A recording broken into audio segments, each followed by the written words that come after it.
Merci Michael Olise. Bon l'équipe, ça y est, on est parti pour le débrief de ce France-Irlande du Nord avec cette victoire 3-1 de nos Bleus, avec un triplé de Michael Olise. Oui, oui, un triplé de Michael Olise. C'est une dinguerie, on va en parler tout de suite. Juste avant que je commence, merci à ceux qui s'abonneront et qui l'ikeront, etc. pour le référencement. Merci, on est au retour 1K pour cette Coupe du Monde. Merci à ceux qui le feront. Ça soutient la chaîne. Nous, on va commencer. Je vais commencer en tout cas moi par dire beaucoup de choses et que c'est un match qui m'a plu, même si pour moi il faut y aller doucement avec le respect que j'ai pour l'Irlande du Nord. Bah c'est l'Irlande du Nord et c'est une petite nation, ils sont quand même, quoi que j'en dise, 70e au classement FIFA, mais c'est pas très haut. C'est pas très haut. Toi t'es, je sais pas, on est redescendu, je crois, on est, en tout cas on est top 3 classement FIFA. T'es quand même une grosse nation attendue pour cette Coupe du Monde, dans les favoris, même si on n'est pas le plus gros favori. Mais en tout cas, ça c'est Ryan Cherky qui l'a dit. On ira sans ce statut de favori et en tout cas on donnera tout, ce qui est vrai dans tous les cas, mais tu voulais quand même te rassurer après un match que tu as perdu face à la Côte d'Ivoire qui était grandement mérité. Tu as vu du travail, je trouve aussi offensivement, mais j'ai toujours un petit peu un problème défensivement et ça on va en parler. Je trouve que offensivement tu vois que c'était travaillé, tu vois que les circuits de passe, etc. Tu vois qu'il y a plus d'automatisme pardon, déjà que au match dernier, mais je trouve qu'il y a quelques phases qui moi me dérangent un peu. Je trouve défensivement par exemple, je pense à Upamecano ou pas Mécano qui en vrai dans l'ensemble est bon mais qui te fait sur une action deux erreurs qui te coûte un but et le but heureusement que après bon Michael Olise est là pour te remettre à l'abri mais en vrai dans l'ensemble il y a quand même eu des choses qui m'ont déplu, on va en parler tranquillement mais en vrai t'abordes ce match, t'abordes même toute cette première mi-temps quasiment dans un rythme en vrai où t'essayes de bouger ce bloc irlandais qui joue en bloc bas, mais on pouvait s'y attendre. Donc, t'essayes en vrai de le faire bouger. T'essayes de le faire bouger, t'arrives par moment, et t'as quelques occasions. Sauf que, bon, malheureusement, ce soir, on a été sur un Mbappé et un Ousmane Dembélé qui n'ont pas été vraiment inspirés, je trouve. T'as eu deux joueurs qui. Et c'était compliqué. C'est simple, c'était compliqué. T'as eu Mbappé et Ousmane, c'était chaud. Mbappé. C'était vraiment. En fait, Mbappé, ce qui est simple, c'est qu'il a réussi quand même à créer des occasions, etc. Il a réussi à chipper des ballons, mais vraiment, Mbappé, ce qui manquait ce soir, c'était beaucoup de justesse et de finesse, hein. Il manquait beaucoup de choses. Dembélé, après, pour moi, là, réellement, est-ce que c'est la faute d'Ousmane? Je sais pas, parce que Ousmane a été mis derrière l'attaquant, il a été mis en faux 10 ou faux. Je sais pas si on peut appeler ça faux numéro 9, derrière l'attaquant, en tout cas, il a été mis derrière Mbappé. Je trouve que c'est bizarre. Tactiquement, c'est soit, en vrai, là, c'est soit tu mets Mbappé, soit tu mets Ousmane, ou soit tu mets Ousmane sur un côté ou quoi, mais tu peux pas mettre les deux pour moi sur une ligne comme ça. Tu peux pas mettre Mbappé, Ousmane et Ousmane derrière, ou inversement. Pour moi, ça ne marche pas. Pour moi, tu ne peux pas faire ça. Et là, c'est la preuve. Moi, c'est ce que je me disais. Je me disais que la compo est très belle, mais j'attends de voir Ousmane je sais pas si on peut appeler ça un 10, mais en tout cas, Ousmane qui était dans une position de milieu offensif, et bah pour moi, ça m'a pas plu. Ça m'a pas plu, et je pense que c'est aussi beaucoup tactiquement. Tu vois quand même que Dembélé a toujours la fin de ballon, etc., pardon, qui va aller vers l'avant, etc., mais que. Il y a un problème un peu pour Ousmane, c'est que là, je trouve qu'il était un peu bridé parce que tu as un Mbappé devant qui lui prenait aussi beaucoup de ballons et qui prenait aussi beaucoup d'espace, je trouve, devant lui. Donc, en vrai, pour moi, Dembélé était plus bridé qu'autre chose. Et pour moi, c'est pour ça qu'il fait pas un match si flamboyant que ça. Mais en vrai, dans cette première, t'as quand même beaucoup de joueurs qui sont bons. T'as Michael Olise qui est très bon, on va en revenir, Doué, etc. Je vais faire joueur par joueur après, mais en vrai, dans la globalité, vraiment, c'est assez bon. Je trouve que tu as plus d'automatisme qu'à ce premier match. Et en vrai, c'est un peu l'équipe titulaire qui, je pense, se dégagera la Coupe du Monde. Il faut savoir que Deschamps a déjà, on lui a posé la question, Deschamps a déjà l'équipe titulaire en tête, apparemment, pour le premier match contre le Sénégal. Donc, bon, déjà, c'est au moins des choses qui font plaisir. Il sait avec quoi partir, il sait les satisfactions qu'il a déjà. Mais donc, tu arrives en vrai à bouger ce bloc. Tu mets un but hors jeu, je sais plus c'est à la combienième, mais tu arrives à mettre un but hors jeu de Mbappé. Et tu arrives quand même au fur et à mesure de pousser, à marquer. Il y a un but d'Olysée qui arrive à la 43e et tu arrives à la mi-temps avec un 1-0. Tu joues bien, tu as réussi à bouger ce bloc, les comptes, tu les bloques facilement. C'est juste que ce qui nous a manqué pour marquer encore plus rapidement, je trouve que dans cette première période, c'est simple, on avait vraiment, tu vois, c'était quasiment nos bleus, hein, que nos bleus même, qui avait vraiment qui dictait le jeu, hein, c'est tout simple. C'est vraiment quasiment que, mais en fait, ce qui était bon pour les Landes du Nord jusqu'à ce que ça craque, c'est que ils arrivaient quand il y avait un joueur qui se rapprochait de la surface à faire des prises à 2 à 3, ce qui donnait en vrai c'était compliqué pour nos bleus de sortir un peu de ce press, enfin pas un pressing mais de ces prises pour essayer de soit trouver un espace, etc. Ce qui fait que c'était compliqué, tu étais quasiment dans 90% des cas obligé de repartir en retrait. Et ça c'était bien fait pour l'Irlande du Nord, mais tu as quand même réussi en vrai à les faire craquer et ça c'était une bonne chose. On se disait que de toute façon, tu joueras forcément, je pense, des blocs bas pour ces coups du monde, même si ce sera rare, tu pourras en jouer. Donc, il faut être prêt à toute éventualité. Et là, pour moi, tu montres que tu es quand même à peu près. Mais après, il y a cette deuxième qui intervient. Tu viens avec les mêmes ingrédients. Je sais pas, je crois il y a un ou 2 changements, si je dis pas de conneries. Je crois il y a Malo Gusto et Lacroix, si je dis pas de conneries, qui rentrent et en vrai, tu viens avec les mêmes intentions et tu marques encore plus rapidement. Tu marques au bout de 4 minutes, tu marques à la 49e. Donc tu fais une très, très bonne deuxième entrée de deuxième période et ça, je vais en venir. Donc tu mets 2-0 et là t'es à l'abri. But de Michael Olise d'ailleurs qui est superbe.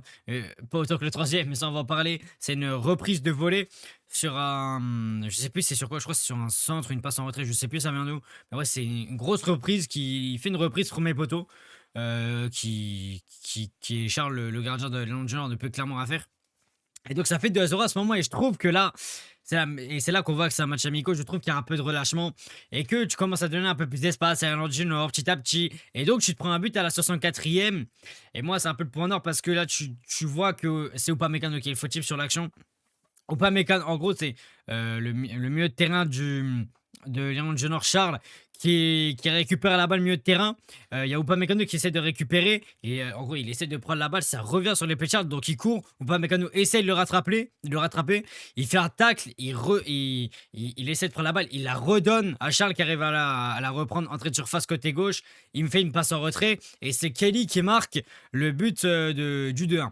Et je trouve qu'Upamecano, eh ben ça c'est des choses qui font peur, c'est des choses qui font peur parce que c'est des choses que je suis désolé, mais des choses que tu peux voir en Coupe du Monde et des choses qui pour moi me sont pas rassurantes. Ça, c'est des choses qui me sont pas rassurantes. Et il faut pas oublier que dans toutes les grandes compétitions, tu l'as vu avec le PSG en 2025, tu dois avoir une bonne défense et un grand gardien pour aller loin dans les compétitions. Et là, la défense, bah, pour moi, me rassure un petit peu moins que l'attaque. Je suis désolé, même si c'est qu'un match amical. En tout cas, moi, je constate, enfin, c'est ce que je constate, en tout cas pour ce match. T'as Upamecano qui a pas été si solide que ça. Donc bon, ça fait un peu chier dans l'ensemble, même si je pense que c'est un match amical et que si tu aurais moins de relâchement, je pense pas que tu prennes le but. Mais attention à pas s'habituer à ce genre de choses. Et il y a quand même des choses à travailler. Parce que tu as vu aussi des moments, tu as vu aussi des phases où pour moi il n'y avait pas trop de mouvement, des phases où tu savais pas trop quoi faire. Et ça, c'est des choses qu'il faut travailler parce que rien ne doit être laissé au hasard. À chaque fois, tu dois savoir quoi faire à tout moment. Donc ça a été aussi un petit peu un point nord. Mais bon, après, c'est ça, bien. Il y a un but de Michael Olise qui sort de nulle part 10 minutes plus tard avec une frappe externe surface enroulée au deuxième poteau. Ça va petit filet, le gardien ne peut rien faire et ça fait 3-1. Triplé de Michael Olise. Et waouh le match de Michael Olise. Mais ça, on va en parler. Quel match de Michael Olise. Les 3 buts sont fous tous les uns autant que les autres. C'est une folie. Mais là, on va faire joueur par joueur. Je vais commencer par Maignan. Alors c'est simple, Maignan sur le but ne peut absolument rien faire. Et en vrai, bon, Maignan, il y a eu quelques phases où il a quand même un peu fait, il s'est un peu fait des frayeurs, hein. Je trouve il y a une action où il y a une passe en retrait, si j'ai pas de conneries. Il essaye de la prendre, enfin il y a une longue passe en retrait. Il la contrôle, il est à deux doigts de mettre un CSC dans le but. Bon, il arrive à la dégager. Donc bon, il y a des phases un peu comme ça où il a été pas très rassurant, mais dans l'ensemble, les passes, etc. Le jeu au pied, ça a été assez bon. Donc en vrai, il n'y a pas grand chose à dire pour Maignan. Il a aussi pas été réellement mis en danger dans ce match, donc c'est aussi pour ça. Après, côté gauche, Théo Hernandez, bah, j'ai vraiment kiffé. Théo Hernandez, là, il y a eu une bonne entente avec Doué, c'est qu'on va parler, hein. Mais Théo Hernandez, ça a été très bon, il y a une vraie bonne entente. Je me disais que peut-être mettre Lucas Hernandez, ça pouvait être peut-être mieux. Finalement, je pense pas, parce que Théo Hernandez se sort un gros match, hein, 54 passes tentées, 51 réussites. Très peu déchets et lui il se projetait réellement beaucoup vers l'avant et ça c'est ce que j'aimais, il se projetait vers l'avant, il était pas que là défensivement, il essayait de proposer des 1-2 ou quoi à faire et ça a marché, donc ça c'était vraiment une bonne chose de la part de Théo Hernandez qui fait un très bon match, même défensivement c'était très solide de la part de Théo Hernandez. Il est arrivé, il a remporté beaucoup de duels aussi, c'est là que je remarque, je pensais pas, mais Théo Hernandez c'est quand même assez physique. Donc il a remporté quand même beaucoup de duels, ça a été un bon match en tout cas je trouve de sa part, peut-être l'un des meilleurs défenseurs sur les quatre, on va en parler. Après il y a Saliba. Saliba fait une mi-temps. Et en vrai, Saliba, dans l'ensemble, ça a été rassurant. Saliba n'a pas eu grand chose à faire en vrai défensivement. La première, c'est nous, on avait clairement pas la précision, mais c'est nous, on dictait vraiment le jeu. Donc, bon, à part un compte, je crois, on n'a pas eu grand chose. Donc, ouais, Saliba, quasiment toutes ses passes réussites, très peu de déchets dans le jeu. Il a essayé quelques passes longues d'ajuster le jeu des fois, ça marchait quasiment, quasi tout le temps. Il n'y a pas de dinguerie qui a été tentée en vrai de la part de Saliba. C'est un bon match, c'est un match assez solide. Après, il n'a pas été réellement mis en danger pour moi. Après, Upamecano, si on enlève pour moi l'erreur d'Upamecano, pour moi, en vrai, c'est pas un si mauvais match. Mais si tu rajoutes cette erreur, c'est pas un. C'est un match plutôt, je vais dire, mid quand même d'Upamecano, même si c'est le joueur qui a touché le plus de balles, censé toucher de balles dans le match. Donc c'est quand même énorme, mais l'erreur, ça montre aussi qu'il doit travailler. C'est des choses que quand tu es défenseur, tu es censé arrêter. Normalement, il a 2 occasions de les arrêter et il le fait pas et il le fait pas. Donc des choses à travailler, même si en vrai, si on prend réellement tout ce qui est, passe et cetera, il a été assez précis, ça allait dans l'ensemble, mais là défensivement, un petit peu de choses à améliorer. Après côté droit, Koundé. Moi j'ai trouvé un Koundé un petit peu plus, ouais, un peu plus en dessous que d'habitude. C'était pas le Koundé que tu voyais au Barça. Pourtant McAllister était empêté, on pouvait se dire que Koundé allait pouvoir les 2, mais non, là Koundé ça a été un peu plus en dessous. Je trouve qu'il est resté trop défensivement à des moments où il pouvait beaucoup plus monter. Je sais pas, peut-être c'était une grosse ligne ou quoi, j'en sais rien, mais en tout cas, ouais, beaucoup moins en vue aussi, je trouve. Ouais, il perdait aussi un peu de duel quand même. Ouais, un Koundé, un peu plus dans le dur ce soir. Après, est-ce qu'il s'est peut-être un peu géré pour la Coupe du Monde? C'est des choses qu'on peut se demander aussi. Ce qui est légitime, peut-être comme Mbappé ou Dembélé, on sait pas, hein. Évidemment, on préfère qu'il soit à fond pour la Coupe du Monde que des matchs amicaux, c'est pas logique. Mais voilà, en tout cas, c'est ça pour moi pour ce match de Koundé. Après Rabiot. Rabiot fait tout le match d'ailleurs. Rabiot, bah, il m'a encore impressionné, ça a été un beau Rabiot. C'est toujours lui qui est un peu qui est devant la défense et qui essaye de vraiment d'être le premier déclencheur des actions. Prendre les ballons, les ramener vers l'avant. En tout cas, c'est un peu ce qu'il fait, je trouve. En termes de qualité de passe, c'est assez bon, même s'il y a eu quelques erreurs techniques en première, ça a été assez bon dans l'ensemble. Toutes ses passions, je crois, ils ont réussi d'ailleurs. Après, défensivement, assez solide, même si je trouve qu'il se fait un peu. Des fois, il peut se faire bouger un peu, un Rabiot dans les duels. Donc, ça, c'est des choses aussi peut-être à travailler dans l'ensemble pour Rabiot. Après, Chouameni. Eh ben, le match de Chouameni, moi, m'a choqué parce que Chouameni a créé beaucoup d'occasions. Et t'as créé quand même 3 occasions, c'est quand même pas rien. Il a réussi quasi toutes ses passes, 84 tentés, 82 réussites. Donc en vrai, c'est quand même très bon. Je trouve qu'il a été solide défensivement. Il a eu 10 actions défensives, quasiment toutes réussies. Non, en vrai, ça a été très bon. Il gagnait par contre, lui, à l'inverse de Rabiot, vraiment beaucoup de duels. Il m'a vraiment surpris de Chouamini. Le match qu'a fait Chouamini, vraiment, waouh. Ouais, il m'a vraiment surpris de Chouamini. Je m'attendais pas à ce niveau-là pour un match amical et ça fait plaisir. T'as au moins une satisfaction au milieu de terrain, même si Rabiot est aussi une satisfaction, mais qui est plus à travailler. En tout cas, mais là, pour moi, Chouamini, ça a été vraiment complet. Il a fait un match complet. Il est sorti lui à la 82e ou quoi, c'était juste pour le faire souffler, je pense, pour Tchouaméni. Après, côté gauche, Doué. Bah, Doué, c'est ça, puis il a aussi, en première mi-temps, été en feu, hein. Il a été en feu, il t'a créé aussi 3 occasions. Et avec Théo Hernandez, ça s'entendait très bien. Tu voyais un peu à l'image de ce que se fait au PSG avec Nuno Mendes. Je savais, Mendes qui monte beaucoup avec Théo Hernandez. Et bah là, j'ai trouvé la même chose un peu. Avec Théo Hernandez qui montait avec Doué. Je sais pas que Théo Hernandez et Mendes, mais dans le sens où on voyait un peu les mêmes choses. Les 1-2, les Théo Hernandez qui se projetaient ou Doué et s'arrivait à trouver des circuits de passe, etc. Ou projeter l'un des deux. Donc ça, c'était des bonnes choses. C'était des bonnes choses. J'ai trouvé un Doué très juste. Et quand Doué, on le sait, hein, moi j'adore quand Doué fait ses matchs où il est juste techniquement, où il fait pas de gris-gris pour rien. Et ça, c'est vraiment les matchs où il est très bon. Et là, bah, là, il a été très bon. Et bah, là, il a été très bon. Donc, ça fait plaisir pour Doué. Même si sur certains duels, pardon, en deuxième, il s'est fait un peu bouger, mais en première, ça a été bon. Après, en deuxième, je l'ai trouvé toujours assez là, mais moins percutant. Un peu moins percutant en deuxième, c'est pour ça aussi peut-être un peu qui sort vers la fin. Un peu moins percutant et il perdait un peu plus de duels. Après, Dembélé. Bon, Ousmane en milieu offensif, bon, pour moi, je suis désolé, tactiquement, ça ne marche pas. Ça ne marche pas, je ne pense pas que tu pourras mettre Dembélé dans cette position. Je vois, en vrai, je comprends ce que veut faire Deschamps avec cette tactique, je veux. Et c'est parce que tu as un Dembélé qui décroche beaucoup avec le PSG, tu veux le mettre dans cette situation. Mais je pense pas que c'est la meilleure solution. Je pense pas. Surtout que tu as Mbappé en plus qui lui marchait un peu dessus, je trouvais, par certains moments. Donc en vrai, je vois pas l'intérêt. En plus, ça n'a pas été le meilleur match d'Ousmane, je trouve, même s'il était pas dans une bonne position. Tu voyais il grattait quand même quelques ballons, des bonnes passes, du jeu vers l'avant. Mais bon, il a pas été si en vue que ça, je trouve, Ousmane. Je sais pas si vous êtes d'accord avec moi, il a pas été réellement si en vue que ça. Ousmane, ça a été compliqué en vrai, je trouve un peu quand même dans l'ensemble pour Ousmane, mais même si en vrai, dans l'ensemble, je trouve que en vrai, c'est aussi tactiquement qu'il a été un peu bridé par le fait d'être milieu offensif pour moi. Et après, côté droit, Mike Olise. Est-ce que j'ai besoin de parler Mike Olise? C'est simple, c'est monstrueux. Ce mec, en plus, c'est tellement nonchalant. Le mec rentre sur le banc, il serre la main comme s'il a fait une journée au boulot, une journée au taf normal. C'est un malade, ce mec. Il te sort un triplé, on dirait c'est normal. On dirait vraiment pour lui, c'est normal, c'est une dinguerie, hein. Scénario, Olysée, le jeu vers l'avant, le nombre d'occasions rapportées. En fait, lui, il a tout réussi. Simple ce soir, il a tout réussi offensivement. Il a même aidé défensivement par moment Koundé qui était dans le jeu. Vraiment, c'est un match complet, complet de Mike Olysée. Et on a hâte de voir, et j'ai hâte de voir pour la Coupe du Monde. Il va faire plaisir ce Mike Olysée qui est en feu. Qui est en feu. Mais bon, en tout cas, très très bon match de Michael Olise, je suis content. Je suis vraiment content du match de Mikey, même si, en vrai, sur l'un contre un, tu voyais qu'en plus, il en faisait pas trop. C'était vraiment un Michael Olise qui était vraiment au service des autres. Vraiment, et je trouve qu'il faisait moins d'un contre un que ce que je pouvais voir dans ses matchs contre le Bayern. Vraiment, il hésitait pas à centrer ou faire des passes centrées, etc. Donc, c'était vraiment un bon match de Olise que j'ai bien aimé.